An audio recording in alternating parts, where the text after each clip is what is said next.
वन्दे लोकतिलकं साततवार्ताविभूषणं अमरकीर्तिसारणं प्रबोधं लोकजीवनं प्रणयप्रमथजागतिपरं वन्दे जीवनजीवनं सत्पुरुषं नमामि।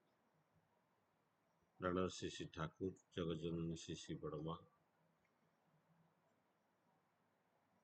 परम पूज्यपाद श्री श्री बड़दा परम पूज्यपाद श्री श्री आचार्य देव तथा अविंदा एवं ठाकुर परिवार समस्त चरण में मनंत कोटि प्रणाम। आज पुण्य आवासी सत्संग उपस्थित समस्त भूत पांजाधारी ऋतिक मंडली अध्यक्ष मंडली जाचक मंडली समस्त को मोर मथागत प्रणाम जनाए। उपस्थित समस्त गुरु भाई गुरु माता साधु सज्जन मंडली कुनि कुनि पिलाए समस्त को मोर प्रीतिपूर्ण राभरा जय गुरु जनाए।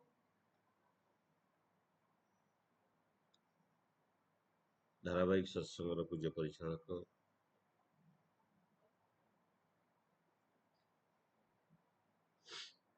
दलैदा निरविच्छिन्न भाव में चांदोड़ यही आवासी सत्संग चली आसी। दादांकर अक्लांत परिश्रम जहाँ परम पितांकर यही आवासी सत्संग सुंदर भाव में भजन कीर्तन समाप्त होइछि।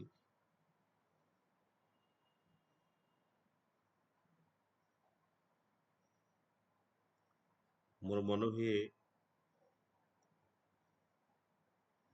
जे इष्ट को जीवन में धरी रखा हेले इष्टर माने होछि मंगल। तेणु इष्ट को धरी रखा जहाँ जीवन में इष्ट थांती तांको जीवन में मंगल ही थाए। तेणु कहा जीवन में इष्ट रहती ना इष्ट बा ईश्वर तांकरी जीवन में रहती बा तांको जीवन में तांकर उपस्थिति थाए। जो माने इष्टंकर धारा को मानिक चलती इष्ट होचंदी विधाता पुरुष। ये विधाता पुरुष केवल विधि माध्यम ही उपस्थित रहती। जहाँ जीवन में विधि नहीं तांको जीवन में विधाता मध्य नाहंती। कारण विधि को नहीं ही विधाता। तेणु विधाता जी विधिर स्रष्टा तांको विधि जा जीवन में अच्छी तांको जीवन में विधाता ही अच्छे। ये विधि माने कौन? विधि माने होची नियम बा जो चलनी बा जो संस्कार विधाता देइछन्ति तांकु जे मानिकी चाले विधाता ता सहित उपस्थित रहती। तेणु ईश्वर को निज जीवन में अनुभव करने हेले तांकर विधान को मालिक चढ़ा पड़े। जे तांकर विधि को माने ना सी केवे विधाता को ता जीवन में अनुभव करि पारे ना। कारण विधि भीतर ही विधातांकर उपस्थिति जाहिर थाए। मनुष्य जितेबाला विधि ठार दूरे जाए बा नियम ठार दूरे जाए सेतेबाला विधाता मते ताठार दूरे जाती। तेणु से विधाता पुरुष जहाँ जीवन में थांती तांको जीवन में जहाँ मु कहूली विधाता बा इष्ट जहाँ जीवन में थांती ता जीवन में मंगल ही थाए। तेणु मंगल ता जीवन में उपस्थित थांती।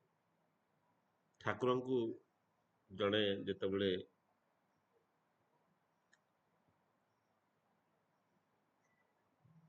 त्रिताप ज्वालार कथा कहते ठाकुर ता भीतर गोटे कथा कहते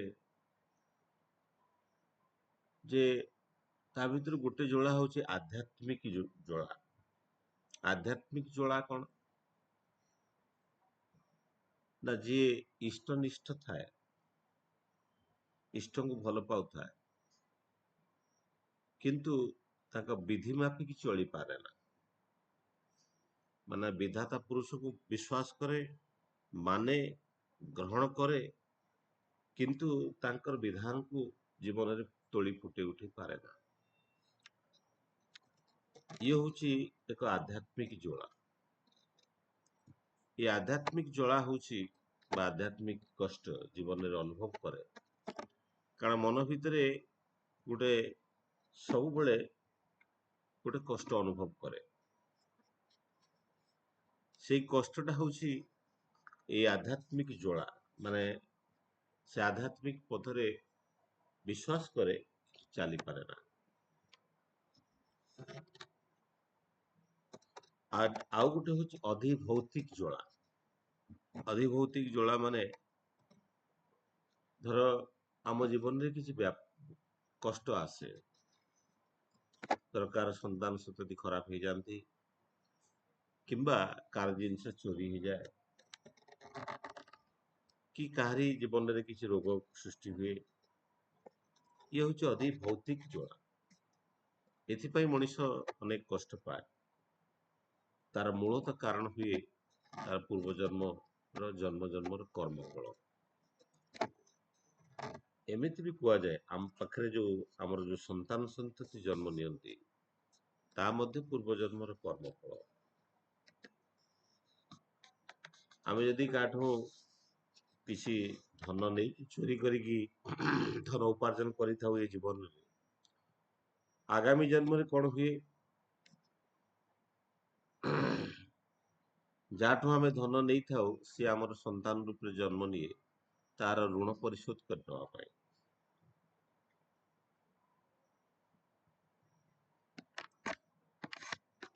ଜଣେ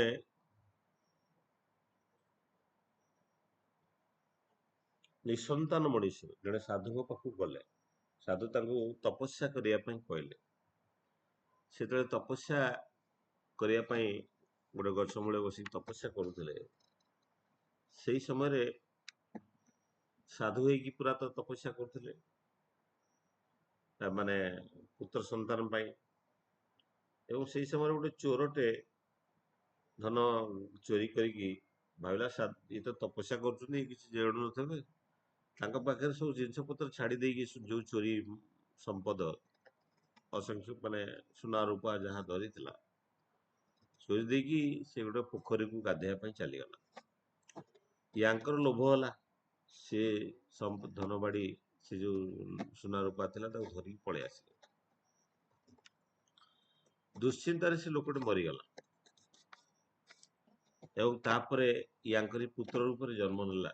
ଏବଂ ପ୍ରଥମରୁ ଏ କାହାଣୀ ହେଇପାରେ, ସେ ପ୍ରଥମରୁ ଏତେ ରୋଗଗ୍ରସ୍ତ ହେଲା, ତା ଜୀବନ ତମାମ ସେ ବିଛଣା ଉପରେ ରହିକି ତାର ସମସ୍ତ ସମ୍ପତ୍ତି, ଗୋଟେ ମାତ୍ର ସନ୍ତାନ ଜନ୍ମ ନେଇଥିଲା, ସମସ୍ତ ସମ୍ପତ୍ତି ସେଥିରେ ସାରିଦେଲା।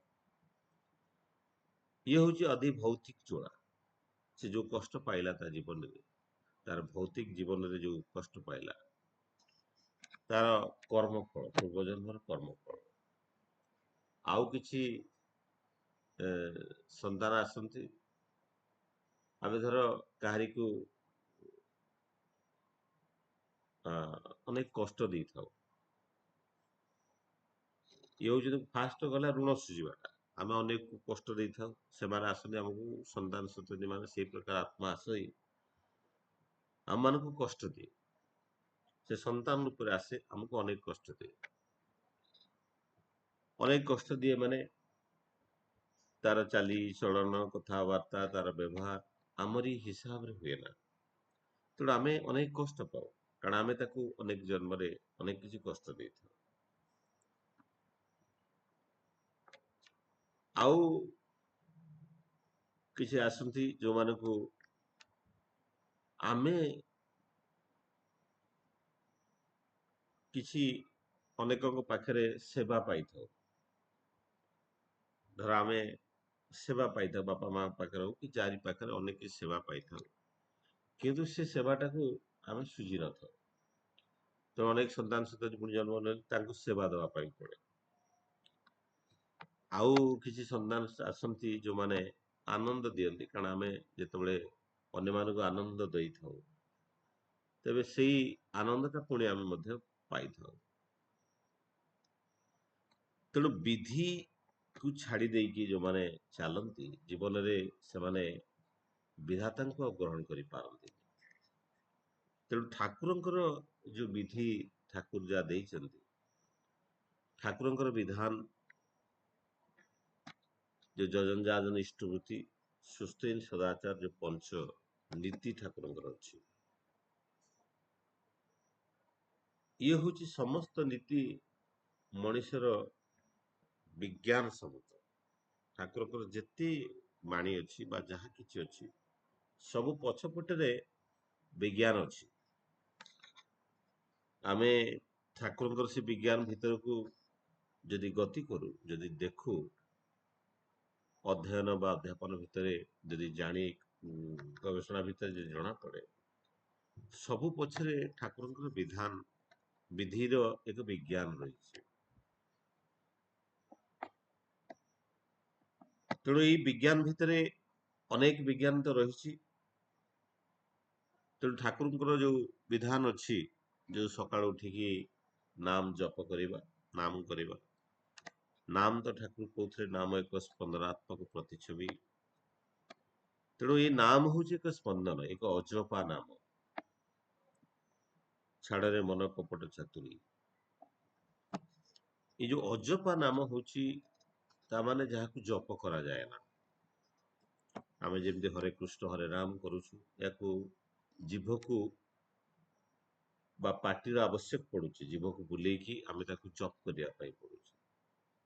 କିନ୍ତୁ ଏ ଅଜପା ନାମ ଯାହାକୁ ଜପ କରାଯାଏ ନା, ଜିଭ ଓଲଟେଇକି କରିବାକୁ ପଡେ। ତେବେ କେମିତି କରାଯାଏ? ତାକୁ ମନ ପକାଯାଏ। ତାମାନେ ଏକ ଦର୍ଶନାତ୍ମକ ଜିନିଷ। ତେଣୁ ନାମ ଏବଂ ନାମୀ ଅଭେଦ୍ୟ। ଯେତେବେଳେ ନାମ କରୁ, ସେତେବେଳେ ନାମୀଙ୍କର ପ୍ରତିଛବି ଆମ ପାଖରେ ଆସେ। ତେଣୁ ଇଏ ଏକ ଦର୍ଶନ ଭିତ୍ତିକ ଜିନିଷ। ଆଉ ଯାହା ଠାକୁର କହୁଥିଲେ, ଏଇ ଯୋଉ ନାମ ହଉଛି ଏକ ସ୍ପନ୍ଦନାତ୍ମକ ପ୍ରତିଛବି। ସୃଷ୍ଟିର ରହସ୍ୟକୁ ଯଦି ଦେଖାଯାଏ, ଯେତେ ବିଜ୍ଞାନର ଥିଓରି ହଉ, ବିଗ୍ ବାଙ୍ଗ ଥିଓରି କି କସ୍ମିକ ଥିଓରିର କନସେପ୍ଟକୁ ଯଦି ଦେଖାଯାଏ, ସବୁ କିଛି ମୂଳରେ ଥାଏ ଯେ ସୃଷ୍ଟି ଆରମ୍ଭ ହେଇଛି ଏକ ସ୍ପନ୍ଦନରୁ। ତେଣୁ ସେଇ ସ୍ପନ୍ଦନ, ସେଇ ଆଦି ସ୍ପନ୍ଦନ ଯୋଉଠୁ ସୃଷ୍ଟି ଆରମ୍ଭ ହେଇଛି, ସେ ଆଦି ସ୍ପନ୍ଦନ ହିଁ ଆମ ଭିତରେ ଏ ନାମ ମାଧ୍ୟମରେ ସ୍ପନ୍ଦାୟିତ ହୁଏ। ତେଣୁ ଇଏ ବି ଏକ ବିଜ୍ଞାନ। ତେଣୁ ଠାକୁର କହୁଥିଲେ, ଏଇ ଯୋଉ ସ୍ପନ୍ଦନ, ଯୋଉ ଭାଇବ୍ରେସନ, ଏଇ ଭାଇବ୍ରେସନରୁ ଯୋଉ ଶବ୍ଦ, ଶବ୍ଦରୁ ଶକ୍ତି, ଶକ୍ତିରୁ ବସ୍ତୁ ସୃଷ୍ଟିର କାହାଣୀ। ପୁଣି ଠାକୁର କହୁଥିଲେ, ଏଇ ଜିଅନ୍ତା ପୃଥିବୀଟା ହଉଛି ଶବ୍ଦର ଘନାୟିତ ରୂପ। ତେଣୁ ଆମେ ସମସ୍ତେ ହଉଛେ ଶବ୍ଦର ଘନାୟିତ ରୂପ। ଆମ ଭିତରେ ସେଇ ଶବ୍ଦ, ସେଇ ଆଦି ଶବ୍ଦ, ତାର କମ୍ପନ ଆମ ଭିତରେ ଅଛି। ସେଥିପାଇଁ ଠାକୁର କହୁଥିଲେ, the call of your sound reaches to me because I am the sound. ତେଣୁ ସମସ୍ତଙ୍କର ଯୋଉ ଅନ୍ତରର ବେଦନା ତାଙ୍କ ପାଖରେ ପହଞ୍ଚି ପାରେ। ଯେମିତି ଠାକୁର, ଯେତେବେଳେ ଜଣେ ଆମେରିକାନ ଭକ୍ତ ଠାକୁରଙ୍କୁ ପ୍ରଶ୍ନ ପଚାରୁଥିଲେ ଯେ, ଠାକୁର, ଆପଣ ଏ ଧରାପୃଷ୍ଠରେ ମାନେ ଅବତରଣ ନବାର କାରଣ କଣ? ଠାକୁର ସେତେବେଳେ ଶୀତୁଆ ରାତିରେ ପଦ୍ମା ନଦୀକୁ ଠାକୁର ଡେଇଁ ପଡିଥିଲେ ଏବଂ ଯେତେବେଳେ ବାହାରିକି ଆସିଥିଲେ, ତାଙ୍କ ଦେହ ଶୀତରେ କମ୍ପୁଥିଲା। ସେ କମ୍ପନକୁ ସ୍ତମିତ କରିବା ସମ୍ଭବ ନଥିଲା। ନଫର ଭୂମିକା ଗୋଟେ କମ୍ବଳ ଆଣିକି ଘୋଡେଇ ଦେଲେ ଏବଂ ଧୀରେ ଧୀରେ ତାଙ୍କର ଶରୀର ସ୍ତମିତ ହେବାକୁ ଲାଗିଲା। ଠାକୁର ସେତେବେଳେ କହୁଥିଲେ ଯେ, ଆମେ ଏଇଥିପାଇଁ ଆସିଛୁ। ତାପରେ ମଣିଷ ଅନ୍ତର ଭିତରେ ଯୋଉ ବେଦନାର ସ୍ପନ୍ଦନ ରହିଛି, ସେଇ ସ୍ପନ୍ଦନଟାକୁ ସ୍ତମିତ କରିବା ପାଇଁ, ଦୂର କରିବା ପାଇଁ ଠାକୁରଙ୍କର ଆବିର୍ଭାବ। ତେଣୁ ଠାକୁରଙ୍କର ସେଇ ବିଧାନକୁ ଯଦି ଆମେ ଦେଖୁ, ସେଇ ଯୋଉ ନାମ କରିବାଟା ଏକ ବିଜ୍ଞାନ। ଆମ ଯୋଉ 1500 କୋଟିର ବ୍ରେନ୍ ସେଲ୍ ଅଛି ଆଉ 5 ଟ୍ରିଲିୟନର ଯୋଉ ବଡି ସେଲ୍ସ ଅଛି ସେ ସେଲ୍ସ ଉପରେ ସେଇ କୋଷମାନଙ୍କ ଉପରେ ଏ ନାମର ଅନେକ ପ୍ରଭାବ ଥାଏ। ଇଏ କୋଷମାନଙ୍କର କମ୍ପନକୁ ତ୍ୱରାନ୍ୱିତ କରେ। ତେଣୁ ମଣିଷ ନାମ କରିବା ବେଳେ ଏଇ ତା ଭିତରେ ଯୋଉ ଏଇ ଅଜପା ନାମ କରିବା ଭିତରେ ଏଇ ଯୋଉ ଆଦି ସ୍ପନ୍ଦନ, ଏ ସ୍ପନ୍ଦନ ସୃଷ୍ଟିର ଆଦି ସ୍ପନ୍ଦନ ସହିତ ଯୋଡ଼ି ଦିଏ। ତେଣୁ ଇଏ ହରେ କୃଷ୍ଣ ହରେ ନାମ କରିବା ଭଳିଆ ବାହ୍ୟ ନାମ ନୁହେଁ ବା ଜପା ନାମ ନୁହେଁ, ଇଏ ଏକ ଅଜପା ନାମ ଯାହାକୁ ଜପ କରାଯାଏ ନା, ତାକୁ କେବଳ ମନନ କରାଯାଏ ଏବଂ ମନ ଯେତେବେଳେ ପକାଯାଏ ସେତେବେଳେ ଏ ନାମଟାକୁ ମନ ପକାଦେଲା ବେଳେ ନାମୀଙ୍କର ପ୍ରତିଛବି ସେତେବେଳେ ଆସେ। ଅନେକ ସାଧୁ ସନ୍ଥ ଆଜିକାଲି ମେଡିଟେସନ କରିବା ପାଇଁ ପଇସା ନେଉଛନ୍ତି, ମାନେ ଲୋକମାନେ ମେଡିଟେସନ କରିବା ପାଇଁ ଧ୍ୟାନ କରିବା ପାଇଁ ପଇସା ନେଉଛନ୍ତି। ତେଣୁ ମେଡିଟେସନ ଯେତେବେଳେ କରାଯାଏ, ଧ୍ୟାନ ଯେତେବେଳେ କରାଯାଏ, ଠାକୁରଙ୍କର ଯୋଉ ବିଧାନ ଅଛି, ଏ ଧ୍ୟାନ ନାମ ମଣିଷକୁ ତୀକ୍ଷ୍ଣ କରେ, ଧ୍ୟାନ ମଣିଷକୁ ସ୍ଥିର ଏବଂ ଗ୍ରହଣକ୍ଷମ କରାଏ। ଏ ଧ୍ୟାନ ବିଭିନ୍ନ ପ୍ରକାର ଧ୍ୟାନର ପଦ୍ଧତି ଅଛି। ବୁଦ୍ଧଦେବଙ୍କର ଉପାସନା ପଦ୍ଧତି ଅଛି। ନିଶ୍ୱାସ ପ୍ରଶ୍ୱାସକୁ ନିଶ୍ୱାସ ଗଲା ଆସିଲା ତାର ଲକ୍ଷ୍ୟକୁ କରି ଉପାସନା ପଦ୍ଧତିରେ ଧ୍ୟାନ କରାଯାଏ। କିନ୍ତୁ ଠାକୁର ଏଇ ଧ୍ୟାନ ସବୁଦିନ ସକାଳ କରିବା ପାଇଁ କହିଛନ୍ତି। କିନ୍ତୁ ମଣିଷ ଯେତେବେଳେ ଧ୍ୟାନ କରେ, କାହାକୁ ଧ୍ୟାନ କରିବ, ତା ପାଇଁ କୌଣସି ଗୋଟେ ଜିନିଷ ଦରକାର ଯାହାକୁ ସେ ଧ୍ୟାନ କରିପାରେ। ଠାକୁରଙ୍କର ଏଇ ଯୋଉ ଧ୍ୟାନର କଥାକୁ ଯେତେବେଳେ ଆସେ, ଠାକୁର ଧ୍ୟାନ କରିବା ପାଇଁ ଯୋଉ ଆଜ୍ଞା ଚକ୍ରରେ ଧ୍ୟାନ କରିବାର କଥା କହିଛନ୍ତି, ଆଉ ଠାକୁର ଏକ ଚକ୍ର ଫଟୋ ଦେଇଛନ୍ତି, ତାମାନେ ଠାକୁରଙ୍କୁ ସେଇ ଆଜ୍ଞା ଚକ୍ର ଉପରେ ରଖିକି ଧ୍ୟାନ କରିବାକୁ ପଡେ। ତେଣୁ ଇଏ ଦେଖନ୍ତୁ, ଏଇ ଆଜ୍ଞା ଚକ୍ରରେ ଧ୍ୟାନ କରିବା ଦ୍ଵାରା ଠାକୁର ଧ୍ୟାନ କରିବାକୁ, ଧ୍ୟାନ ଯୋଉମାନେ କରନ୍ତି ଆଖି ବନ୍ଦ କରି ବସିଗଲେ ସାଧୁମାନେ ବି କରଉଛନ୍ତି, ଧ୍ୟାନ ହୁଏ ନା। ଏଇ ଯେତେବେଳେ ଆଜ୍ଞା ଚକ୍ରରେ ମଣିଷ ଯେତେବେଳେ ଧ୍ୟାନ କରେ, ମଣିଷର ଯୋଉ 7ଟା ଚକ୍ର ଅଛି, ପ୍ରତି ଚକ୍ର ସହିତ ଯୋଉ ଆମର ପଞ୍ଚଭୂତର ଶରୀର, ପ୍ରତି ଚକ୍ର ସହିତ ଏଇ ଯୋଉ ଶରୀରର ଯୋଉ ଭାଇଟାଲ ଏଲିମେଣ୍ଟଟା ତା ସହିତ ଲିଙ୍କ ଥାଏ। ମୂଳାଧାର ଚକ୍ର ଯୋଉଟା କି ମେରୁଦଣ୍ଡର ସର୍ବଶେଷରେ ଥାଏ, ତ ସେଇଠି ଆର୍ଥ ଏଲିମେଣ୍ଟ ଟା କନେକ୍ଟେଡ ହେଇକି ଥାଏ। ଆଉ ଯୋଉଠି ଯାହାଙ୍କର ମୂଳାଧାର ଚକ୍ର ଆକ୍ଟିଭ ଥାଏ, ସେମାନେ ଶୋଇବା ପାଇଁ ବେଶୀ ଭଲ ପାଆନ୍ତି। ଆଉ ସ୍ୱାଦିଷ୍ଠାନ ଚକ୍ର ଯୋଉଟା ନାଭି କେନ୍ଦ୍ରର ପଛପଟରେ ଥାଏ, ତେଣୁ ଏଇ ଚକ୍ରରେ ଯେତେବେଳେ ଏଇ ହଉଛି ୱାଟର ଏଲିମେଣ୍ଟ ବା ପାଣି ସହିତ ଆମ ଶରୀରରେ ଥିବା ପାଣିକୁ କଣ୍ଟ୍ରୋଲ କରେ। ଏଇ ସ୍ୱାଦିଷ୍ଠାନ ଚକ୍ରରେ ଯେତେବେଳେ ମାନେ ଯାହାର ଜୀବନ ଶକ୍ତିଟା ତତ୍ପର ଥାଏ, ମାନେ ସ୍ଥିର, ମାନେ ସେଇଠି କନସେନଟ୍ରେଟ ହେଇକି ଥାଏ, ସେ ସାଧାରଣତଃ ଫିଜିକାଲ ପ୍ଲେଜର ବା କମ୍ଫର୍ଟରେ ରହିବାକୁ ଚେଷ୍ଟା କରେ ଏବଂ ଶାରୀରିକ ସୁଖ ପାଇଁ ସର୍ବଦା ଉଦ୍ବେଳିତ ଥାଏ, ଇଚ୍ଛା କରୁଥାଏ। ଆଉ ଆଗ୍ନେୟ ଚକ୍ର ଯୋଉଟା ଆମର ପାନକ୍ରିୟାର ପାଖାପାଖି ଥାଏ, ତ ଇଏ ଯୋଉମାନଙ୍କର ଅଗ୍ନି ଚକ୍ର, ଆମର ଫାୟାର ଏଲିମେଣ୍ଟ ସେଠି ଥାଏ। ଯୋଉଠି ଯାହାଙ୍କର ସେଇଟା ଆକ୍ଟିଭ ଥାଏ, ସେମାନେ ଖାଇବା ପାଇଁ ବେଶୀ ଭଲ ପାଆନ୍ତି। ଖାଇବା ହଉଛି ଜୀବନର ମୂଳ ଲକ୍ଷ୍ୟ ସେମାନଙ୍କର। ଯାହାର ଜୀବନ ଶକ୍ତିଟା ସେଠି ସମାହିତ ହେଇକି ରହେ ବା ସେଠି କେନ୍ଦ୍ରିତ ରହେ, ସେମାନେ ବେଶୀ ଖାଇବା ପାଇଁ ଭଲ ପାଆନ୍ତି। ବିଶୁଦ୍ଧ ଚକ୍ର ଯୋଉଟା କି ଫାୟାର ଏଲିମେଣ୍ଟ, ଏ ଯୋଉ ଏୟାର ଏଲିମେଣ୍ଟ, ସରି ଅନାହତ ଚକ୍ର ଯୋଉଟା କି ଏୟାର ଏଲିମେଣ୍ଟ, ମାନେ ବାୟୁ, ଆମ ଶରୀର ଭିତରେ ଯୋଉ ବାୟୁ, ଆମେ ଯୋଉ ଓମ୍ ଉଚ୍ଚାରଣ କରୁ, ଓ ଉ ମ, ଓଟା ସ୍ୱାଦିଷ୍ଠାନ ଚକ୍ରରେ, ଓଟା ଆମର ଅନାହତ ଚକ୍ରରେ, ମଟା ଆମର ଗଳା ବା ବିଶୁଦ୍ଧ ଚକ୍ର ବା ଇଥରିଆଲ ସ୍ପେସ୍, ଆମ ଭିତରେ ଥିବା ଭ୍ୟାକାଣ୍ଟ ସ୍ପେସକୁ ଏଇ ଯୋଉ ବିଶୁଦ୍ଧ ଚକ୍ରଟା ନିୟନ୍ତ୍ରିତ କରେ। ତେଣୁ ଏଇ ସମସ୍ତ ପଞ୍ଚ ଏଲିମେଣ୍ଟକୁ ବାଲାନ୍ସ କରିବା ପାଇଁ ଠାକୁରଙ୍କର ବିଧାନକୁ ଦେଖନ୍ତୁ, ବିଧିକୁ ଦେଖନ୍ତୁ। ଆଜ୍ଞା ଚକ୍ରରେ ଧ୍ୟାନ କରିବ। ଯଦି ଆଜ୍ଞା ଚକ୍ରରେ ଧ୍ୟାନ କରାଯାଏ, ତା ଜୀବନରେ ଶୋଇବା, ଶାରୀରିକ ସୁଖ ଆଉ ଖାଇବା, ଇଏ ସବୁ ଜିନିଷ ବାଲାନ୍ସ ହେଇକି ତାର ଏଇ ଆଜ୍ଞା ଚକ୍ରରେ କେନ୍ଦ୍ରାୟିତ ହବାକୁ ଲାଗେ। ତେଣୁ ତା ଜୀବନ ଭିତରେ ଦେଖନ୍ତୁ, ଯୋଉମାନେ ଧ୍ୟାନ କରନ୍ତି ସେମାନଙ୍କ ଜୀବନଟା ସନ୍ତୁଳିତ ହେଇଯାଏ। କାରଣ ଜୀବନରେ ଯୋଉ ଅଧିକ ଖାଇବାର ଇଚ୍ଛା ଥାଏ, ବହୁତ ମାଛ ମାଂସ ଛାଡି ପାରନ୍ତିନି, ଜଣେ ଧ୍ୟାନ କଲେ ଡେଫିନେଟଲି ମାଛ ମାଂସ ଛାଡିଦବ। କାହିଁକି? ଆଜ୍ଞା ଚକ୍ରରୁ ସେ ଜୀବନୀୟ ଶକ୍ତିଟା ଯେତେବେଳେ ଊର୍ଦ୍ଧ୍ୱମୁଖୀ ହବ, ଡେଫିନେଟଲି ତାର ଚେଞ୍ଜେସ୍ ଆସିବ। ଯୋଉମାନେ ଶୋଇବାକୁ ବହୁତ ସମୟ ଶୁଅନ୍ତି, ଛୋଟ ପିଲାମାନେ ବି ଶୋଇବା ପାଇଁ ବହୁତ, ଯଦି ଧ୍ୟାନ କରିବା ପ୍ରବୃତ୍ତି ତାଙ୍କ ଭିତରେ ଭରି ଦିଆଯାଏ, ଏ ଧ୍ୟାନ କରିବା ଭିତରେ ଯେତେବେଳେ ଆଜ୍ଞା ଚକ୍ରରେ ଯେତେବେଳେ କେନ୍ଦ୍ରାୟିତ ହୁଏ, ସେତେବେଳେ ସେମାନଙ୍କର ଜୀବନରେ ଅନେକ ପରିବର୍ତ୍ତନ ଆସେ। କାରଣ ଇଏ ହଉଛି ଏକ ବିଜ୍ଞାନ। ତେଣୁ ଏଇ ଧ୍ୟାନ କରିବା ଭିତରେ ତାହା ଆଜ୍ଞା ଚକ୍ରକୁ ଯେତେବେଳେ ସମାହିତ ହୁଏ, ତା ଧରିକି ଏ ଆଜ୍ଞା ଚକ୍ରରୁ ଆମର ଯୋଉ ଜ୍ଞାନ ଚକ୍ର କହନ୍ତି, ତାଙ୍କର ଜ୍ଞାନ ଗାରିମା ବୁଦ୍ଧି ବହୁତ ଉନ୍ନତ ସ୍ତରର ହୁଏ। ଜୀବନ ମଧ୍ୟ ନିରୋଗ ରହେ। ପୁଣି ଏଇ ଚକ୍ର ସହିତ ଆମର ଯୋଉ ସହସ୍ର ଚକ୍ର ଯୋଉ ଆମର ମୁଣ୍ଡ ଉପରେ ଅଛି, ଏଇ ଚକ୍ର ସହସ୍ର ଚକ୍ର ସହିତ ଆମର ଆଜ୍ଞା ଚକ୍ରଟା ତ ଆମର ଦୁଇ ଭ୍ରୁଲ ତାର ମଝିରେ ଥାଏ, 2.5 ଇଞ୍ଚ ଭିତରକୁ। ତେଣୁ ଏଇ ସହସ୍ର ଚକ୍ର ମାଧ୍ୟମରେ ଏଇ ଯୋଉ ପୃଥିବୀର ଯୋଉ କସ୍ମିକ ଏନର୍ଜି ଅଛି, କସ୍ମିକ ଏନର୍ଜି ସହିତ ଆମ ଶରୀର ଶକ୍ତିଟା ଯୋଡି ହେଇଯାଏ। କାରଣ ଆମ ଭିତରେ ଏକ ଏଇ ସ୍ପିରିଚୁଆଲ ଏନର୍ଜି ଅଛି। ଏଇ ସ୍ପିରିଚୁଆଲ ଏନର୍ଜି ପାଇଁ, ଆଧ୍ୟାତ୍ମିକ ଶକ୍ତି ପାଇଁ ଆମେ ଚଳପ୍ରଚଳ ଠିକ ସେ ହେଇପାରୁ। କାରଣ ଆମେ ଯେତିକି ଖାଉ, ତାଠୁ ଅଧିକ ଏନର୍ଜି ଆମକୁ ଦରକାର ପଡେ ବଞ୍ଚି ରହିବା ପାଇଁ।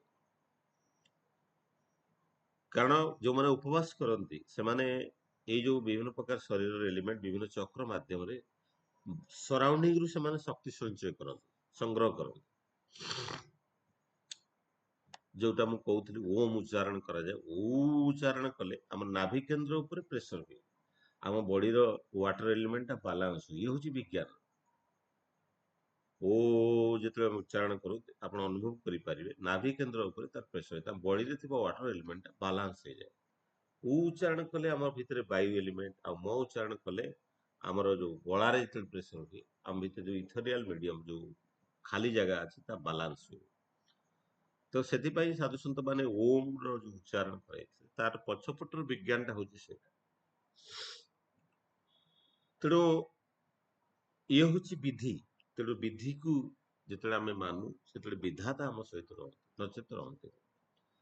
ତେଣୁ ଠାକୁରଙ୍କର ଇଏ ହଉଛି ଏକ ଜିନିଷ। ଆଉ ଏଇ ଯୋଉ ନାମ, ଏଇ ଯୋଉ ଯଜନ ଯାଜନ, ଯାଜନ ଯୋଉ କରିବା, ଯାଜନ କରିବା କେତେ ନିଜେ ତ ସୁନିବିଷ୍ଟ ହବା, ତା ତ ଯଜନ ଯାଜନ କରିବା ଭିତରେ ମଣିଷ ଭିତରେ ଅନେକ ଡିପ୍ରେସନ, ଯାହା ଠାକୁର କହୁଥିଲେ ବିଷାଦଟା ଅନେକ ଭାବରେ ଦୂର ହେଇଯାଏ। ଆଉ ସୁସ୍ଥ ରହିବା, ସୁସ୍ଥହୀନ ପାଇଁ ଯୋଉ ସୁସ୍ଥହୀନ ଯଜନ ଯାଜନ ଇଷ୍ଟବୃତ୍ତି, ଯୋଉ ଇଷ୍ଟବୃତ୍ତି, ଇଷ୍ଟବୃତ୍ତି ମାନେ ମଙ୍ଗଳର ବୃତ୍ତି। ତେଣୁ ମଙ୍ଗଳକୁ, ମଙ୍ଗଳର ବୃତ୍ତି କରିବ, ମଙ୍ଗଳ ଇଷ୍ଟବୃତ୍ତି ମାଧ୍ୟମରେ ଆମେ ଜନ୍ମ ଜନ୍ମାନ୍ତରର କର୍ମଫଳ ଠାକୁର ପୂରଣ କରନ୍ତି। ମାନେ ଆପଣ ଦେଖନ୍ତୁ, ଯେତେବେଳେ ଦ୍ୱାପର ଯୁଗରେ ଶ୍ରୀକୃଷ୍ଣ 4 ଜଣଙ୍କ କର୍ମଫଳ ଗ୍ରହଣ କରିଥିଲେ, ଅର୍ଜୁନଙ୍କର, କର୍ଣ୍ଣଙ୍କର, ବେଲାଳସେନ ଆଉ ଘଟୋତ୍କଚ ବା ବର୍ବରୀ। ତ ଘଟୋତ୍କଚ ବେଲାଳସେନ ଗୋଟେ ବର୍ବରୀ, ତ ଇଏ 4 ଜଣଙ୍କର କର୍ମଫଳ ଗ୍ରହଣ କରିଥିଲେ। କିନ୍ତୁ କଳି ଯୁଗରେ ଶ୍ରୀ ଠାକୁର ଆସିଲେ ଆମ ସମସ୍ତଙ୍କର କର୍ମଫଳ ଗ୍ରହଣ କରିବେ। ତା ପଛପଟର ବିଜ୍ଞାନକୁ ଦେଖନ୍ତୁ। ଆମେ ଯୋଉ ଇଷ୍ଟବୃତ୍ତି ଦଉ, ଆମେ ସବୁବେଳେ ନବାର ଟେଣ୍ଡେନ୍ସି ଥାଏ ଆମର ଜିନରେ, ଆମ ବ୍ଲଡରେ ଏଭଳି ଟେଣ୍ଡେନ୍ସି ଅଛି। ଆମେ ସବୁବେଳେ ନବାକୁ ଚାହୁଁ, ଦବାକୁ ଆମେ କେବେ ଚାହୁଁନା। ଯିଏ ଦେଇଛି ସେ ହିଁ ପାଇଛି, ଆମେ ନ ଦେଇକି ପାଇବାକୁ ଚାହୁଁ। ତେଣୁ ଏଇ ଦବା ଭିତରେ, ଏଇ ସବୁଦିନ ଦବା ଭିତରେ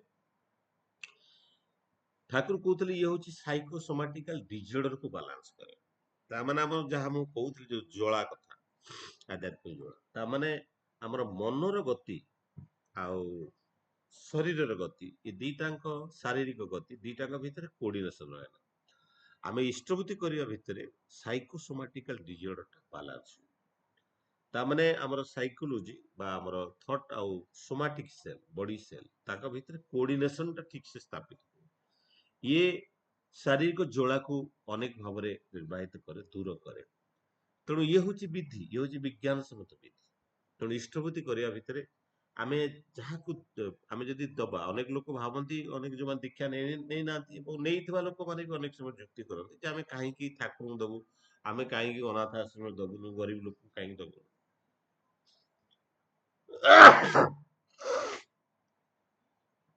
ବନ୍ୟା ହେଇଛି ପଇସା ନେଇକି ରିଲିଫ କାହିଁକି ଦବୁନି, ଦେଇପାରନ୍ତି। ଯେତେବେଳେ ଆମେ ଯାହାକୁ ଦଉ, ଦେବା ବେଳେ ଆମ ଭିତରେ ଗୋଟେ ଅହଙ୍କାର ଜାତ ହୁଏ, ଯେ ମୁଁ ଦେଇଛି, ମୁଁ କରିଛି। ଆଉ ଯେତେବେଳେ ମୁଁ ଠାକୁରଙ୍କୁ ଦିଏ, ଯଦି ମୁଁ ମୋ ଠାରୁ ଯିଏ କମ୍, ଯିଏ ଅସୁବିଧାରେ ଥିବ, ମାନେ ମୋ ଠାରୁ ଅସୁବିଧାରେ, ଯେ ମୋ ଅବସ୍ଥାରୁ ତା ଅବସ୍ଥା ଖରାପ ଅଛି ବୋଲି ମୁଁ ତାକୁ ଦଉଛି। ତେଣୁ ମୋ ଠାରୁ ଯିଏ କମ୍ ଅଛି ବା ଅସୁବିଧାରେ ଅଛି, ମୁଁ ଯେତେବେଳେ ତାକୁ ଦିଏ, ସେତେବେଳେ ମୋ ଭିତରେ ଗୋଟେ ଅହଙ୍କାର ଜାତ ହୁଏ। କିନ୍ତୁ ଯେତେବେଳେ ମୋ ଠାରୁ ଉଚ୍ଚସ୍ତର ମଣିଷକୁ ଯେତେବେଳେ ମୁଁ ଦିଏ, ସେତେବେଳେ ମୋ ଭିତରେ ଅହଙ୍କାର ହୁଏ ନା। ମୁଁ ଯଦି ଅନିଲ ଅମ୍ବାନୀକୁ ନେଇକି 100 ଟଙ୍କା ଲେଖା ଡେଲି ଦେବି, ସେତେବେଳେ ମୋ ଭିତରେ ଅହଙ୍କାର ହବନି, କାରଣ ଅନିଲ ଅମ୍ବାନୀ କି ମାନେ କେଡେ ବଡ, କେତେ ପଇସାର ମୂଲ୍ୟ, ଗୋଟେ ସେକେଣ୍ଡରେ ପାଖାପାଖି ପର ସେକେଣ୍ଡ କେତେ 93 crores ନା କେତେ କେତେ ଟଙ୍କା ତାଙ୍କର ଇନକମ ଅଛି। ତେଣୁ ତାକୁ 100 ଟଙ୍କା ଦେବି, ତେଣୁ ସେତେବେଳେ ମୋର ଭିତରେ ଗର୍ବ ହବନି। ଠିକ ସେମିତି ଠାକୁର ହଉଛନ୍ତି ପରମ ପିତା, ପରମ ବ୍ରହ୍ମ। ଏ ବିବର୍ତ୍ତନ ଭିତରେ ପୂର୍ଣ୍ଣ ବିବର୍ତ୍ତିତ ପୂର୍ଣ୍ଣ ବ୍ରହ୍ମର ସ୍ୱରୂପ ହଉଛନ୍ତି ଠାକୁର। ମୁଁ ତ ତାଙ୍କୁ ଯୋଉଛି, ଯିଏ ସୃଷ୍ଟିର ନିୟନ୍ତା, ଯିଏ ହଉଛନ୍ତି ବିଧାତା, ଯିଏ ବିଧିର ସ୍ରଷ୍ଟା, ତାଙ୍କୁ ଯେତେବେଳେ ଦଉଛି, ସେତେବେଳେ ମୋ ଭିତରେ ଆଉ ଅହଙ୍କାର ହୁଏ। ସେଇ କଥା। ଆଉ ଆଉ ଗୋଟେ ଜିନିଷ ହଉଛି, ମୁଁ ଯାହାକୁ ଦିଏ, ସିଏ ମତେ ବୁଝେ ନା କି ମତେ ଭଲ ପାଏ, କିନ୍ତୁ ମୋର ତାଙ୍କ ପ୍ରତି ଭଲ ପାଇବା ଏତେ ବୃଦ୍ଧି ହେଇଯାଏ। ମୁଁ ଆଉ ଥରେ କହି ରଖୁଛି, ଯାହାକୁ ଆମେ ଦଉ, ସେ ଆମକୁ ଭଲ ପାଏ, କିନ୍ତୁ ଆମେ ତାକୁ ଦେଇକି ତା ପ୍ରତି ଭଲ ପାଇବାଟା ଆମର ବୃଦ୍ଧି ହେଇଯାଏ। ଦେଖନ୍ତୁ, ମା ଛୁଆକୁ ଯେତିକି ଭଲ ପାଏ, ଛୁଆ ମାକୁ ସେତିକି ଭଲ ପାଏ। ଇଏ ତ ଆପଣ ମାନେ ସମସ୍ତେ ଅନୁଭବ କରୁଥିବେ। ମା ଛୁଆକୁ ଏଇଥିପାଇଁ ଭଲ ପାଏ, କାରଣ ମା ଛୁଆକୁ ସବୁବେଳେ ଦେଇ ଚାଲେ, ପ୍ରତିଦାନରେ କିଛି ଆଶା ରଖେ ନା, ସେ ସବୁବେଳେ ଦେଇ ଚାଲେ। ସେଥିପାଇଁ ମାର ଛୁଆ ପ୍ରତି ଏତେ ନିବିଡ଼ ଭଲ ପାଇବା, ଏତେ ପ୍ରେମ। ସେମିତି ଆମେ ଯେତେବେଳେ ଠାକୁରଙ୍କୁ ଇଷ୍ଟବୃତ୍ତି ଦଉଛୁ, ସେତେବେଳେ ଏଇ ଇଷ୍ଟବୃତ୍ତି ଆମର ଯୋଉ ଦୀକ୍ଷାଟାକୁ ବଞ୍ଚେଇ ରଖେ। ଇଷ୍ଟବୃତ୍ତି ଦଉଛୁ ଯଦି ଦବା ଭିତରେ, ଦେଇ ଦେଇ ଦେଇ ଦେଇ ସବୁଦିନ ଦବା ଭିତରେ ଇଷ୍ଟଙ୍କ ପ୍ରତି ଭଲ ପାଇବାଟା ନିବିଡ଼ ହେଇ ଉଠେ। ଏଇ ଭଲ ପାଇବା ଦବାଟା ଆନନ୍ଦର ସହିତ ତାଙ୍କୁ ଭଲ ପାଇକି ଦବା କଥା। କାରଣ ଯେତେବେଳେ ଉତ୍ସବ ହେଇଥାଏ, ବହୁତ ବସ୍ତା ବସ୍ତା ଟଙ୍କା ଯେତେବେଳେ ଝଡି ଦିଆ ହଉଥାଏ, ମାନେ ଖୋଲା ଠାକୁରଙ୍କ ସାମ୍ନାରେ ବସ୍ତାକୁ ଉଜାଡି ଦିଆ ହଉଥାଏ, ଠାକୁର କହୁଛନ୍ତି ତା ଭିତରୁ କିଛି ବାହାରେନି। ଭକ୍ତମାନେ ଆଶ୍ଚର୍ଯ୍ୟ, ଏତେ ଏତେ ଟଙ୍କା ବାହାରୁଛି, ଠାକୁର କହୁଛନ୍ତି କିଛି ବାହାରୁନି। ତା ମାନେ ଠାକୁରଙ୍କୁ କହିବାର ଉଦ୍ଦେଶ୍ୟ ଥିଲା ଯେ ଯୋଉମାନେ ଦିଅନ୍ତି, ସେମାନେ ସମସ୍ତେ କିଛି ପାଇବାର ଆଶା ଦିଅନ୍ତି। ଆମେ ଅନେକ ସମୟରେ ଇଷ୍ଟବୃତ୍ତି ଦେଲା ବେଳେ ବି ସେଇ ଭୁଲ କରି ବସୁ, ଯେ ଏଇ ମଙ୍ଗଳର ବୃତ୍ତି, ମଙ୍ଗଳର କର୍ମ ଯେତେବେଳେ କଲାବେଳେ, ଆମେ ସେତେବେଳେ ବି ମୋ ପୁଅର ଚାକିରି ହେଇଯାଉ, ମୋ ଝିଅର ଚାକିରି ହେଇଯାଉ, ମୋର ସ୍ତ୍ରୀର ଦେହ ଭଲ ହେଇଯାଉ, ମୋର ପ୍ରମୋସନ ହେଇଯାଉ, ଏମିତି କଥା ଅନେକ ସମୟରେ ଅନେକ ଗୁରୁ ଭାଇ ମାନେ ଭାବିକି ମନେ ମନେ ଧାରଣ କରିକି ମୁଣ୍ଡରେ ଇଷ୍ଟବୃତ୍ତି ମାରିକି ରଖିଦିଅନ୍ତି। ତା ଦ୍ଵାରା କଣ ହୁଏ, ଏ ଦ୍ଵାରା ଇଷ୍ଟଙ୍କ ପ୍ରତି ଭଲ ପାଇବା ହୁଏନି, ଏ ଦବା ନବାର ଗୋଟେ ବ୍ୟବସ୍ଥା ହେଇଯାଏ। ତେଣୁ ସେତେବେଳେ କଣ ହୁଏ, ତାର ପ୍ରକୃତ ଫଳ ଲାଭଟା ଆମକୁ ମିଳେ ନା। କାହିଁକି, ଆମେ ତାଙ୍କ ଭିତରେ ସେଇ ଯୋଉ ସାଇକୋସୋମାଟିକାଲ ଡିଜର୍ଡରଟା ବାଲାନ୍ସ ହୁଏ ନା, ବିଜ୍ଞାନଟା ତା ଭିତରେ ଆଉ ସମାହିତ ହୁଏ ନା। ତେଣୁ ଆମେ ତା ଭିତରେ ଯୋଉ ଦେଇ ଦଉ, ଦବା ଭିତରେ ଆମେ କିଛି ପାଇବାର ଆଶା ନେଇକି ଦଉ, ତାଙ୍କୁ ଭଲ ପାଇକି ଆମେ ଦଉ। ମୁଁ ଇଷ୍ଟକୁ ଭଲ ପାଏ, ଆଉ ସେଥିପାଇଁ ଦିଏ, ସେ ଯୋଉ ଭାବରେ ହଉ ଯଦି ଦିଏ। ତେଣୁ ସେତେବେଳେ ଇଷ୍ଟବୃତ୍ତିଟା ତାର ମୂଳ ତତ୍ଵଟାକୁ ସାଧନ କରେ। ତେବେ କଥା ହଉଛି, ଇଏ ହଉଛି ଏକ ବିଧାନ ଯାହାକୁ ଠାକୁର ଦେଇଛନ୍ତି। ତେଣୁ ତାକୁ ନେଇକି ମଣିଷ ଶାନ୍ତିରେ ସ୍ୱସ୍ତିରେ ତା ଜୀବନଟାକୁ ଅତିବାହିତ କରିପାରେ। ତାପରେ ଠାକୁରଙ୍କର ଯୋଉ ଯଜନ ଯାଜନ ଇଷ୍ଟବୃତ୍ତି, ଯଜନ ଯାଜନ ଇଷ୍ଟବୃତ୍ତି, ସୁସ୍ଥଇନି ସଦାଚାର, ସୁସ୍ଥଇନି ତ ସୁସ୍ଥ ରହିବାର ଆୟନ ଯୋଉ ବିଧାନ, ଯୋଉ ମାଛ ମାଂସ ଛାଡନ୍ତି ତାହା ହଉଛି ଭିକ୍ଷା। ଆମେ ଭାବୁଛୁ କି ମାନେ ଆପଣ ଦେଖନ୍ତୁ, ଅନ୍ୟ ହାତରୁ ଭାତ ଖାଇବନି, ଅନେକ ଗୁରୁ ଭାଇଙ୍କ ମନରେ ପ୍ରଶ୍ନ ଉଠେ, ଅନେକ ସମୟରେ ଯୁକ୍ତି କରନ୍ତି, ଭାତ ଖାଇଦେଲେ କଣ ଅସୁବିଧା ହେଇଯିବ, ଛୁଇଁ ଦେଲେ କଣ ହେଇଯିବ, ବହୁତ ଲୋକ ମାନନ୍ତି। ତେଣୁ କଥା ହଉଛି କଣ, ଆପଣ ଦେଖନ୍ତୁ ତା ପଛପଟର ବିଜ୍ଞାନଟାକୁ। ଯଦି ଆମେ ଭାତ କାହା ହାତରୁ ଖାଉ, ଆପଣ ଭାତ ଖାଇପାରିବେନି, ବିପ୍ରଙ୍କ ହାତରୁ ଖାଇବେ। ପ୍ରଥମେ ତ ଠାକୁର କହିଛନ୍ତି ନିଜେ ରୋଷେଇ କରି ଖାଇବେ, ତାପରେ ମା, ତାପରେ ସ୍ତ୍ରୀ, ତାପରେ ବିପ୍ର। ଏଇ ତ ବିଧାନ।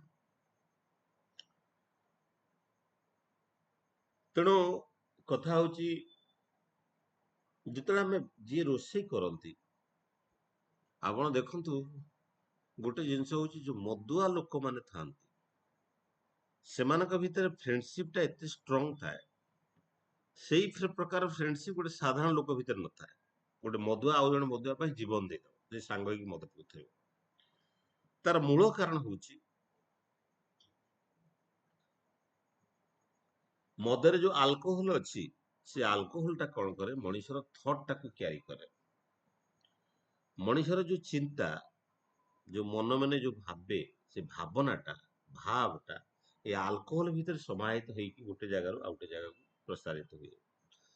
ମା ମାନେ ଯେତେବେଳେ ରୋଷେଇ କରନ୍ତି, ଦେଖିବେ ରୋଷେଇ କରିବା ସମୟରେ ଭାତ ଯେତେବେଳେ ଫୁଟେ, ଯୋଉ ଫାର୍ମେଣ୍ଟେସନ ହେଇକି ଯୋଉ ଆଲକୋହଲ ଫର୍ମେସନ ହୁଏ, এই ଯୋଉ ଆଲକୋହଲ ଫର୍ମେସନ ହୁଏ, ଦ୍ୟାଟ କ୍ୟାରିଜ ଦ ଥଟ୍, ସେ ଥଟ୍ ଟାକୁ କ୍ୟାରି କରେ।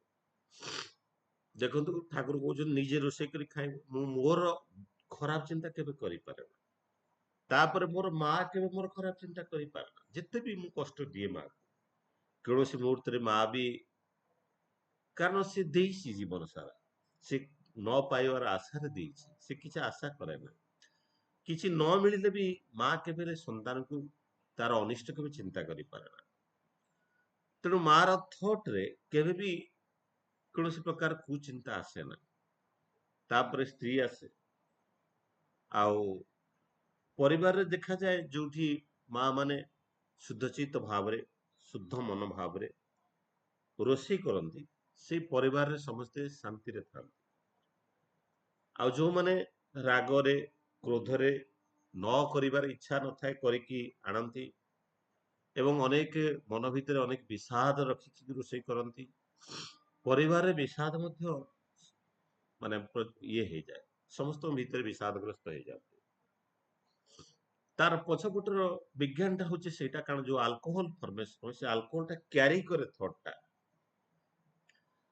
ସେଥିପାଇଁ ଠାକୁର ବାରଣ କରିଛନ୍ତି କି ମାନେ କାହାରି ହାତରୁ ଖାଇବା ପାଇଁ, କାରଣ ସେଇ ଥଟ୍ ଟା କ୍ୟାରି ହେଇଗଲେ, ତେଣୁ ଆମ ଭିତରେ ଯୋଉ ଜନ୍ମଗତ ବୈଶିଷ୍ଟ୍ୟ ଅଛି, ଯୋଉ ଜନ୍ମଗତ ବୈଶିଷ୍ଟ୍ୟ ନେଇକି ଆମେ ଆଜି ଏତେ ସୁସ୍ଥ ହେଇଛୁ ବା ଜନ୍ମ ନେଇଛୁ, ଆମ ପାଖରେ ଗୋଟେ ବୈଶିଷ୍ଟ୍ୟ ଅଛି। ବୈଶିଷ୍ଟ୍ୟ ହଉଛି ଯାହା ଅନେକ ଗୁଣ ଗାରିମା ଭିତରୁ ଯାହା ଯୋଉ ଗୁଣ ଆମ ଭିତରେ ଶ୍ରେଷ୍ଠ ହେଇ ଉଠେ, ତାହା ହଉଛି ବୈଶିଷ୍ଟ୍ୟ। ତେଣୁ ଆମେ ଅନେକ ଅନ୍ୟ ଲୋକମାନଙ୍କର ବାସନ କୁସନରେ ଖାଇଲେ, ଅନ୍ୟମାନଙ୍କର ଅଇଁଠା ଖାଇଲେ, କି ଅନ୍ୟମାନଙ୍କ ହାତରୁ ଖାଇଲେ, ଆମର ଏଇ ଜନ୍ମଗତ ବୈଶିଷ୍ଟ୍ୟଟା ନଷ୍ଟ ହେଇଯାଏ। ତ ଆମର ଜନ୍ମର ଉଦ୍ଦେଶ୍ୟଟା ଆଡଲ୍ଟରେଟେଡ ହେଇଯାଏ, ନଷ୍ଟ ହେଇଯାଏ। ତ ସେଥିପାଇଁ ଠାକୁର ସେଟାକୁ ବାରଣ କରୁଛନ୍ତି। ଆଉ ସଦାଚାରକୁ, ସତର ଆଚରଣ ଯେତେବେଳେ ପର୍ଯ୍ୟନ୍ତ ଆମେ କରୁ, ସେତେବେଳେ ମଣିଷ ତ ମାନେ ନିରୋଗ ରହିବା ପାଇଁ ତାହାର ଏକ ବିଧାନ। ତେଣୁ ଆପଣ ଦେଖନ୍ତୁ, ଯଦି ଆମେ ଅନେକ ସଦାଚାର ଭିତରେ ଗୋଟେ, ଅନେକ ଚାହା ଦୋକାନରେ ଆମେ ଅନେକ କପ ରେ ଚାହା ପିଇ ଦଉ, ତେଣୁ ସେତେବେଳେ କଣ ହୁଏ, ଇଏ ହଉଛି ତାଙ୍କର ଯଦି ରୋଗ ଥାଏ, ଏ ଲାଳଟା ହଉଛି ଜେନେଟିକ କ୍ୟାରିୟର। ଏ ଜିନ୍ ଟାକୁ ଅତି ଷ୍ଟ୍ରଙ୍ଗ ଭାବରେ କ୍ୟାରି କରିପାରେ। ଆମ ଜେନେଟିକ ମେଟେରିଆଲ ଟା ଏଇ ଲାଳ ମାଧ୍ୟମରେ ଷ୍ଟ୍ରଙ୍ଗଲି ପ୍ରବାହିତ ହୁଏ। ତେଣୁ ତାକୁ ଆମେ ଯେତେବେଳେ ଗ୍ରହଣ କରୁ, ସେତେବେଳେ ଆମର ଶରୀରରେ ଅନେକ କଷ୍ଟ, ଅନେକ ରୋଗ ସୃଷ୍ଟି କରେ, ଜେନେଟିକ ଡିଜଅର୍ଡର ତିଆରି ହୁଏ। ତେଣୁ ସଦାଚାରଟାକୁ ନିଖୁଣ ଭାବରେ ପାଳନ କରିବା ନିହାତି ଜରୁରୀ। ଇଏ ହଉଛି ଠାକୁରଙ୍କର ପଞ୍ଚନୀତିର, ଯୋଉ ବିଧିର ପଛପଟର ବିଜ୍ଞାନ। ତେଣୁ ବିଧାତାଙ୍କୁ ଜୀବନରେ ଧରିବା ପାଇଁ ହେଲେ ବିଧିକୁ ମାନିକି ଚଳିବାକୁ ପଡିବ। ଯଦି ଆମ ଜୀବନରେ ବିଧି ନାହିଁ, ତ ବିଧାତା ମଧ୍ୟ ଆମ ଜୀବନରେ ନାହାନ୍ତି। ତେଣୁ ଜୀବନରେ ବିଧାତାଙ୍କୁ ଧରି ରଖିବା ପାଇଁ ହେଲେ ବିଧିକୁ ଧରି ରଖିବାକୁ ପଡିବ। ତେଣୁ ଠାକୁର ଯାହା କହୁଥିଲେ, ଯେ ଯେତେବେଳେ ଜଣେ ମାଟି ଯାଇକି ଠାକୁରଙ୍କୁ ନିବେଦନ କରୁଥିଲେ କି ମତେ ଆ, ଆଶୀର୍ବାଦ କରନ୍ତୁ, ଠାକୁର କହୁଥିଲେ ମାନେ ମତେ ଆଶୀର୍ବାଦ କରନ୍ତୁ, ଠାକୁର କହୁଥିଲେ ମତେ ଇଏ କରନ୍ତୁ। ତାହେଲେ ଆଶୀର୍ବାଦ ମାନେ ଅନୁସାଧନବାଦ, ସେ ଅନୁଶାସନବାଦକୁ ଯିଏ ଯେତେ ମାନିଛି ସେ ସେତେ ଜୀବନରେ ଶାନ୍ତି ସୁସ୍ଥିର ଅଧିକାରୀ ହେଇଛି। ସମୟ ତ ହେଇଗଲାଣି, ତେଣୁ ପୁଣି ସମସ୍ତଙ୍କର ଶାନ୍ତି ସୁସ୍ଥି ପାଇଁ ପରମ ପିତାଙ୍କ ଚରଣରେ କଣ ପ୍ରାର୍ଥନା କରେ। ଯେଉଁମାନେ ଭୋଗ ଦାତା କରିଛନ୍ତି, ଭୋଗ ନିବେଦନ କରିଛନ୍ତି, ସେମାନଙ୍କର ସର୍ବବିଧ ଉନ୍ନତି ପାଇଁ ପରମ ପିତାଙ୍କ ନିକଟରେ ପ୍ରାର୍ଥନା ରଖେ। ଏବଂ ବିଶେଷ କରି ମାନେ ଦଳେଇଦା ତଥା ଚାନ୍ଦଳ এই ଆଭାସୀ ସତ୍ସଙ୍ଗରେ ଯେଉଁମାନେ ଯୋଡ଼ି ମାନେ ଆୟୋଜନ କରି ମଣ୍ଡଳୀ ସମସ୍ତଙ୍କର ସର୍ବବିଧ ଶାନ୍ତି ସୁସ୍ଥି ପାଇଁ ପରମ ପିତାଙ୍କ ଚରଣରେ ପ୍ରାର୍ଥନା କରି ମୋର ବକ୍ତବ୍ୟ ଗୋଟେ ବିରାମ ଦଉଛି। ବନ୍ଦେ ପୁରୁଷୋତ୍ତମ, ବନ୍ଦେ ପୁରୁଷୋତ୍ତମ, ବନ୍ଦେ ପୁରୁଷୋତ୍ତମ। ଦାଦା ଜୟ ଗୁରୁ।